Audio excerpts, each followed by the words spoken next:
think like most people in mountain rescue, if you ask them why they volunteered, we're outdoor people. We've been canoeists or climbers or walkers for a long time, and similar to other people, I just felt it was time. I gave something back, and mountain rescue gives you that opportunity.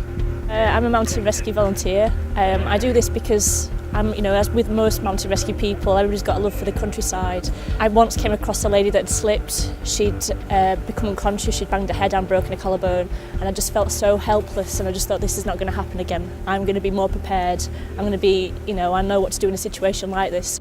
I've been in the team for about the last 3 years. I decided to volunteer for mountain rescue after having spent a lot of time in the hills. Had a couple of friends that were rescued by mountain rescue teams, so thought it would be a good way to put something back into the community. The training process is very challenging, but the conditions we face are sometimes very challenging also. So our training has to match that, so that we know that whoever goes out on the hill is in no danger of becoming a casualty themselves, that their personal safety and their personal competences and skills are well up to the conditions that we may have to face.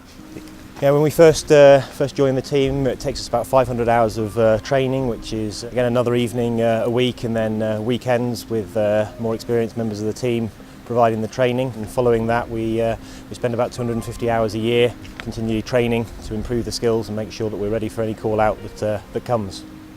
My favourite shout was where we were called to rescue a walker that had got a little bit lost in the night. He'd walked a long way and he'd kind of slipped and stumbled over a wall, and he was in a really kind of inaccessible area of land. Some team members had abseiled through steep vegetation to get to him, but we couldn't get the stretcher that way, so we spent a good hour trying to get the stretcher around a different way, crawling over iron girders. It felt a little bit like Indiana Jones. It's quite exciting.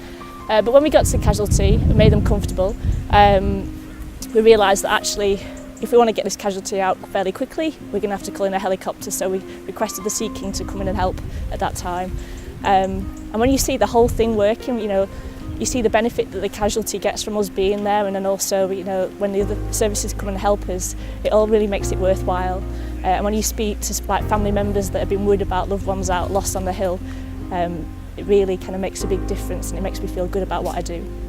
Alongside being a treasurer for the team means I've spent some time fundraising. Donations are vital to the team to ensure that we can keep operating. So anything from talks to different clubs, going around to visit schools, just any way that we can do to raise money for the team. We do things as a team, so we do sponsored walks and runs, or you kind of go out and be first aid cover for a fell race and stuff like that. So it's a part of the time that we take to do volunteering is partly to raise money to make sure that we can keep doing this, because the team doesn't run itself. We don't just get money from nowhere, so we need to kind of work at that as well.